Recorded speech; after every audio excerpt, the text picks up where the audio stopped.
Shabbat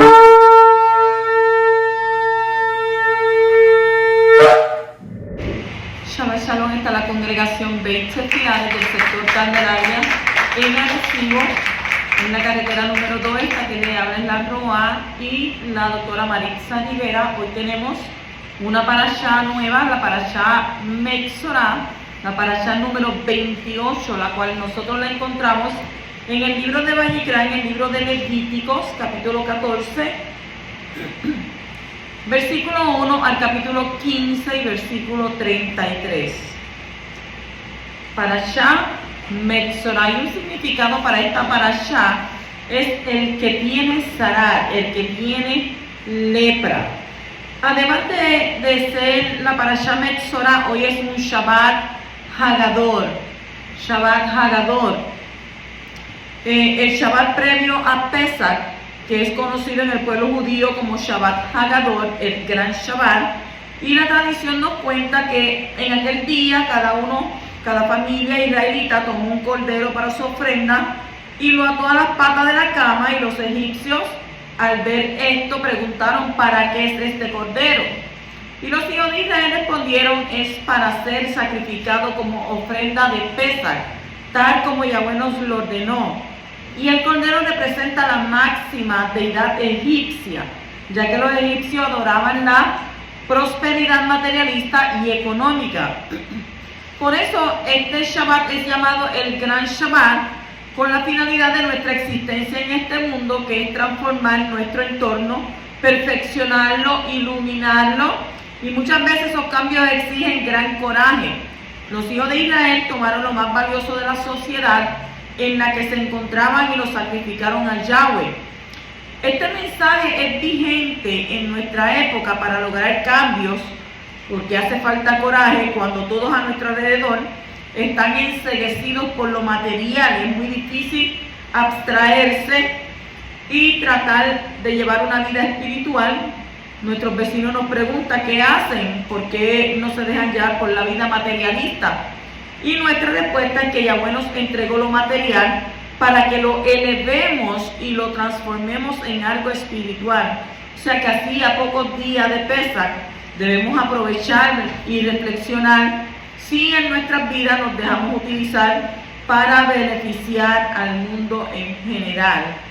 Así que nosotros en este Shabbat, previo al Pesach, pues debemos de analizar, debemos de meditar y hacer una introspección de que si verdaderamente estamos ahí de lleno con el poderoso, o simplemente estamos anhelando lo material, el materialismo, que eso está hoy en día número 1.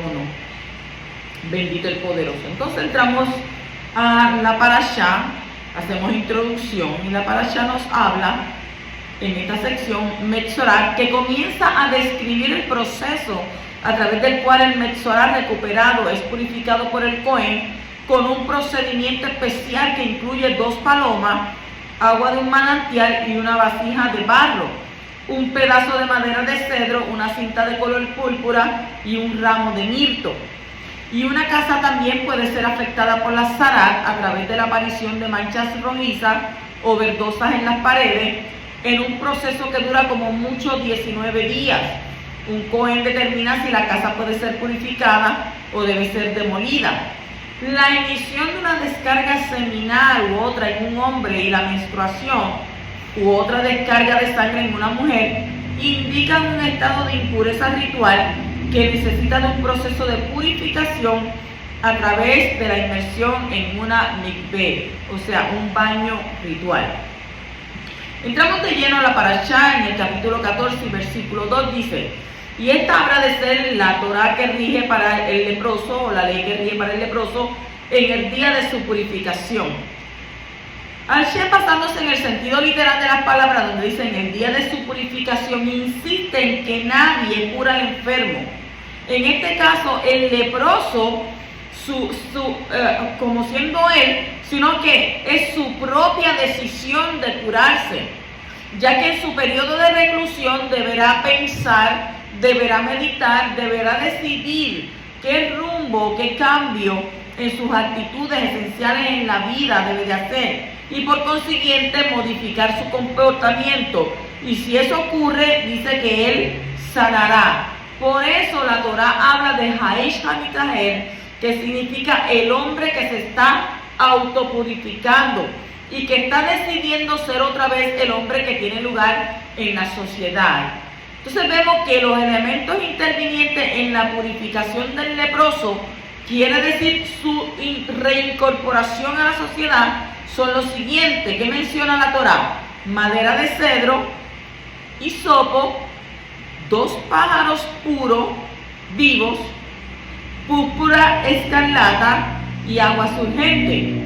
Entonces, el cedro, cuando es usado simbólicamente en el Tanakh, representa la fuerza y la soberbia. La fuerza y la soberbia. El esop que lo traducimos como hisopo, pero que quiere decir también musgo que crece entre las piedras y en las paredes. Y eso lo podemos ver nosotros, ¿verdad? En el cotel, donde tienen ahí en el muro, donde está lleno de ¿qué? De ese musgo. Y está, ¿verdad?, recubierto por eso. Pues, ¿qué representa? Que está en esas piedras de las paredes. Representa en el mundo de los símbolos el punto más bajo en la escala social, o sea, a la persona carente de fuerza material y por supuesto no afectada por el orgullo ni la soberbia. Por lo tanto, concuerdan nuestros sabios que el Metzorá, que había sido afectado en la misma piel de su cuerpo por incurrir en calumnia, soberbia, maledicencia, para curarse deberá quebrar su rigidez en pedazos y pensar en la modestia del hisopo o del musgo que crece en las paredes, y deberá pensar que él solo es un trocito de madera de cedro y no el cedro mismo. La púrpura escarlata simboliza por su color la perfidia y la mala conducta, mientras que las aguas urgentes representan la vida continua, natural y las nuevas ideas vivificantes que deben surgir de nuestra mente para curar nuestra piel, de nuestras afecciones cutáneas. Pero para que eso ocurra, para que encontremos esas fuentes benefactoras de aguas urgentes, habrá que soltar el pájaro vivo para que vuele en el campo abierto. Es decir, que tenemos que deshacernos definitivamente de nuestros hábitos corruptos, producto de ¿qué? De nuestra mente y de nuestra lengua. Y esto necesita grandes esfuerzos y al mismo tiempo que causa dolor, el dolor de admitir que hemos dañado con nuestra lengua y que tal vez hayamos incurrido en derramamiento de sangre. Shefihut Damim, que en el lenguaje hebreo postbíblico quiere decir también denigrar a nuestro prójimo en público y causar vergüenza u oprobio. Y tal vez esta última idea está representada por la sangre de uno de los pájaros que el Cohen había inmolado y con el cual rociaba el pájaro vivo. Cuando dice en el día de su purificación, de esto inferimos que todo este ritual de purificación tenía lugar de día exclusivamente y no se realizaba en la noche. Cuando dicen habrá de ser traído el Cohen, quiere decir que aún en contra de su voluntad, porque es probable que una vez curado el afectado no quisiera presentarse ante el Cohen para este ritual. El tener esta afección, esto era ser una persona sacada de todo su contorno, de la sociedad. Hoy en día le llaman ¿qué? El bullying, cuando están las personas, ¿verdad?, que tienen una discapacidad o eres diferente. Hoy en día te hacen bullying. En aquel tiempo lo que hacían era que los separaban, los apartaban. Y ellos tenían, ¿verdad?, que comenzar a pensar, a analizarse. Porque a veces las afecciones, usted puede controlar su cuerpo. Y si usted logra decirle a su cuerpo, cualquier afección que tenga, no me vas a doler, o restáurate, su cuerpo lo hace porque yo lo he probado. Y es así. Usted tiene un dolor de estómago, tu estómago no me vas a doler. Y entonces usted puede, ¿verdad?, controlar su cuerpo y sus pensamientos. En el capítulo 14:3 dice, habrá de salir el Cohen del campamento.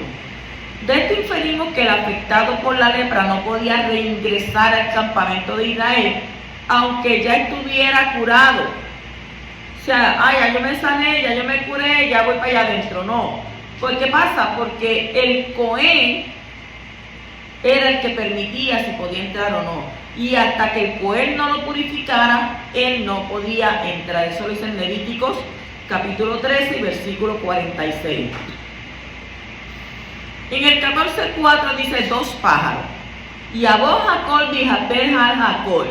O sea, que estos pájaros representan en el mundo del símbolo la palabra irresponsable y reescrita, ya que los pájaros trinan constantemente y este hombre fue afectado por la lepra por habla y constantemente e indiscriminadamente de su sociedad.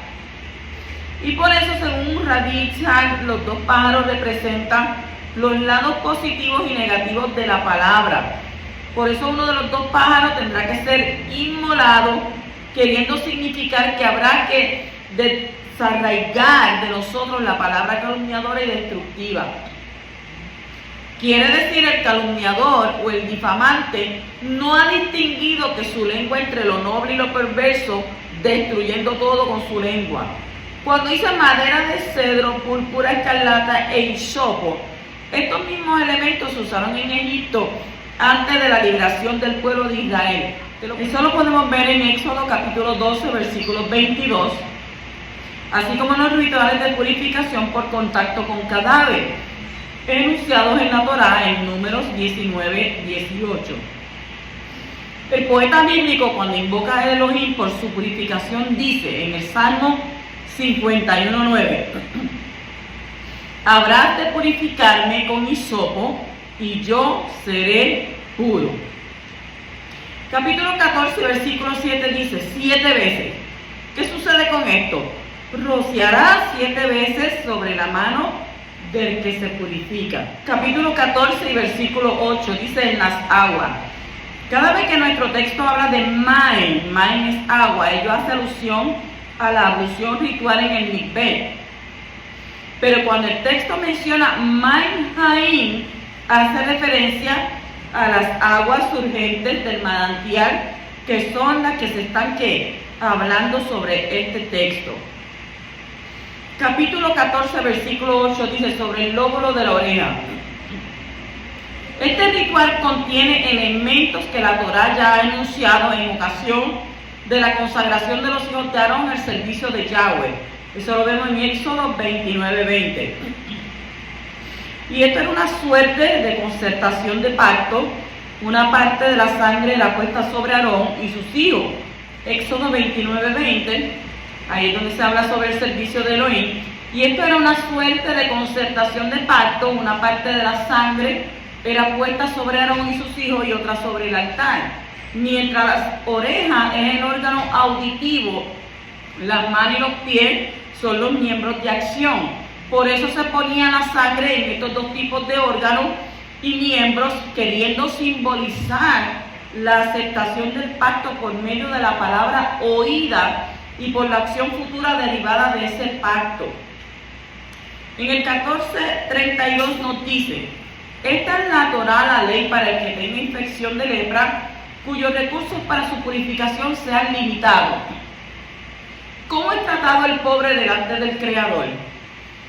Al comparar los textos de la purificación del leproso rico y el leproso pobre, vemos que los 2 tenían que pasar por la misma ceremonia. Los versículos 25 y 29 al 29 que hablan de la purificación del pobre son casi idénticas con los versículos 14 al 18 que hablan de la purificación del que tiene suficientes recursos. Y esto nos enseña que delante del Creador no hay diferencia entre rico y pobre. El pobre es tratado igual que el rico, y el rico no tiene privilegios por ser rico, y el pobre no es discriminado por ser pobre. El mundo y el mundano honra al que tiene dinero y menosprecia al pobre. El Creador no se fija en el dinero, sino en el corazón. Y el rico que tiene un corazón perverso es despreciado por él. Y el pobre con un corazón fiel es honrado por él. Entonces tenemos que aprender ¿de quién? De nuestro Padre, que Él tiene ¿qué? Misericordia. En el capítulo 14, versículo 34 dice: dispondré plaga de lepra en alguna casa. Los intérpretes de la Torá concuerdan en que nos encontramos frente a un fenómeno sobrenatural que afectaba los materiales de las viviendas mismas de los hijos de Israel. Maimónides, refiriéndose al tema de Sarat en general, reitera que nuestros sabios han aclarado este tema y lo han enseñado, y el principio acordado es que esta plaga sobreviene como castigo por la calumnia y la difamación. En primer lugar, serán afectadas las mismas paredes de la vivienda del hombre que incurre en semejante falta, y si él cambiara su conducta, se ha logrado entonces el propósito de esta afección. Empero, si él insistiera en su rebeldía, se extenderá este cambio, o sea, esta afección, y abarcará los enseres de sus servidores y de su propia casa. Si aún persistiera en su rebeldía, la plaga se extenderá y afectará entonces su ropa y su cuerpo mismo. Una vez más, el mensaje extraído de todo este pasaje es que el hombre deberá empezar a cuidarse y rectificar sus caminos, prestando atención a las cosas exteriores. ¿Por qué? Porque de no ser así, la afección irá avanzando desde lo exterior hasta abarcar la totalidad de la persona. Por lo tanto, el único tratamiento recomendado para decir la Torá es el preventivo, para no tener que recurrir a lo que dice el versículo 40 de nuestro capítulo. Ordenará el Cohen y removerán las piedras afectadas por la plaga y las habrá de arrojar afuera de la ciudad en un lugar impuro. En el 14:45 dice: derribará pues la casa de sus piedras, sus maderas y todo el emplaste de la casa, y los llevará fuera de la ciudad a un lugar impuro. El mundo es una casa, y Yahweh ha enviado sus malach para inspeccionar si la casa está libre de contaminación. Pero aunque fue raspada una vez por medio del diluvio, volvió a aparecer la maldad y se está extendiendo de nuevo. Por lo tanto, no queda más remedio que derribar la casa. Este mundo será destruido después del milenio del reino mesiánico, como está escrito en segunda de Kefas, capítulo 3, versículos 10 al 13, que dice: pero el día de Yahweh vendrá como ladrón, en el cual los cielos pasarán con gran estruendo y los elementos serán destruidos con fuego intenso, y la tierra y las obras que hay en ella serán quemadas. Puesto que todas estas cosas han de ser destruidas de esta manera, ¿qué clase de personas no debéis ser vosotros en cada conducta y en piedad, esperando y apresurando la venida del día de Elohim, en el cual los shamayim serán destruidos por fuego y los elementos se fundirán con intenso calor? Pero según su promesa, nosotros esperamos nuevos cielos, nueva tierra, en los cuales mora la justicia. En el capítulo 15, versículos 1 y 2 dice: habló el Creador a Moshe Aarón diciendo: habla a los hijos de Israel y decirle: cuando cualquier hombre tenga flujo de su cuerpo, su flujo será inmundo. ¿Puede una persona ritualmente impura acercarse al poderoso? Cuando Yahweh dio estas leyes de impureza ritual, no solamente habló con Moshe Rabbeinu, sino también a Aarón el Jacoén. Eso está en Levíticos 13:1, Levíticos 14:33 y Levíticos 15:1. Porque Aarón representa el santuario de manera especial. Las leyes de impureza ritual tienen que ver con el comportamiento estricto que el pueblo tiene que tener cuando la Sheinah está en el santuario terrenal. Aunque no es fácil entender la razón por la que se produce la impureza ritual, podemos encontrar un denominador común. O sea que todos los casos tienen que ver con la muerte de una u otra manera. El Creador es un Elohim vivo, y por eso la muerte es lo que produce la impureza ritual. Los animales impuros no producen impureza ritual cuando están vivos. La plaga de Sarat es una enfermedad que causa la muerte en el hombre si no es sanado. el cadáver de una persona es la fuente principal de impureza ritual.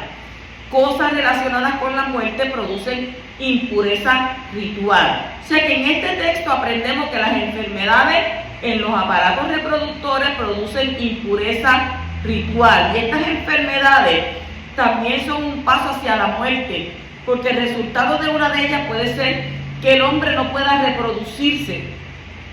Si no puede tener hijos, la raza humana entonces se extingue con el tiempo, y esto es lo que está pasando hoy en día. Ya las mujeres no quieren parir, ya no quieren compromiso con hijos, y poco a poco estamos viendo que la sociedad está siendo una sociedad de ¿qué? De personas adultas maduras, y luego de adultas maduras, de ancianos. Entonces, uno que está ritualmente impuro no puede entrar en el santuario, y de esa manera tendrá que mantenerse lejos de la presencia manifestada del Creador. Si se acerca en estado de impureza, no solamente corre riesgo de ser dañado por el fuego de Abba, sino que también transmitirá su impureza a las cosas sagradas en el santuario, para no hablar de la carne sagrada que podrá comer allí. Por lo tanto, todo impuro tenía que estar fuera del santuario. No podían entrar al santuario. Entonces la pregunta surge: ¿podrá una persona ritualmente impura orar? Claro que sí, que puede orar en su estado de impureza. En caso contrario, una mujer tendría que dejar de orar durante todos los días de su impureza menstrual. Pero tenemos que orar todos los días y acercarnos al Creador en el Espíritu. Pero cuando el Mishkan se ha construido en Jerusalén de nuevo, no podríamos entrar en él en un estado de impureza ritual. Ahora, a partir de la venida del Mashiach y su resurrección, se abrió un nuevo camino para servir al Creador en el servicio celestial según el orden de Melquisedec. Y a pesar de que el cuerpo pueda estar en impureza ritual, es posible entrar en el santuario, en el Shamay, en el Ruach, y estar cerca del Creador. Y es posible adorar desde lejos, según Shemot, Éxodo 24:1, con los cuerpos impuros, pero desde cerca en el espíritu.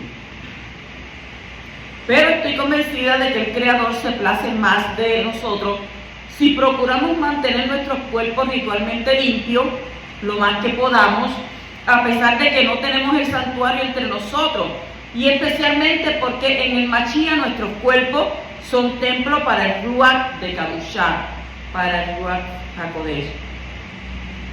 Capítulo 15, versículo 14 dice: todo lecho. Según Rashi, se trata exclusivamente del Mishkat, que se llama lecho, y Mohar, que es asiento. Quiere decir que lo que sería impuro es el lecho real y no el improvisado. O sea que lo mismo que el asiento, que será impuro cuando se trate de un asiento de uso permanente y no precario. Capítulo 15, versículo 11 dice: y sus manos no hubiera lavado en el agua. Sobre estas palabras se han basado nuestros sabios para demostrar que Taharat y Adaim, la ablución de las manos, es una mitzvah. ¿Qué es una mitzvah?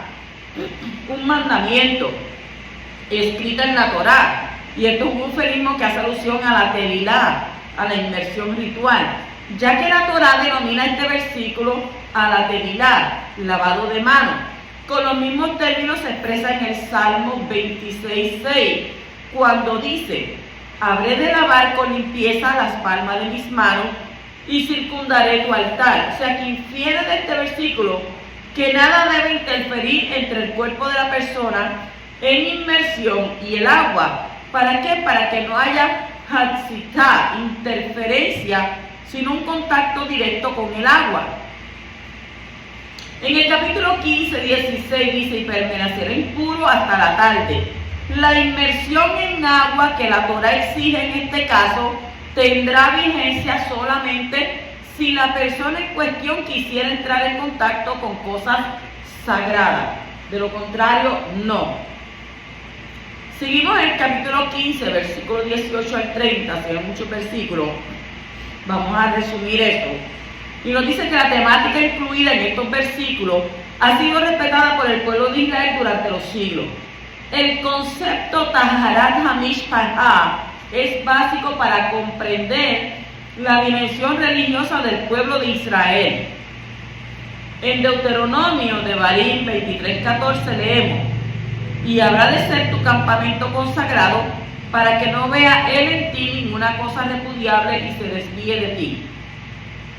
Lo que quiere decir que nuestra conducta y nuestras actitudes morales son las que permiten que la divinidad resida entre nosotros, o por el contrario, nuestra conducta y nuestra moral equivocada son las que la alejan de nosotros.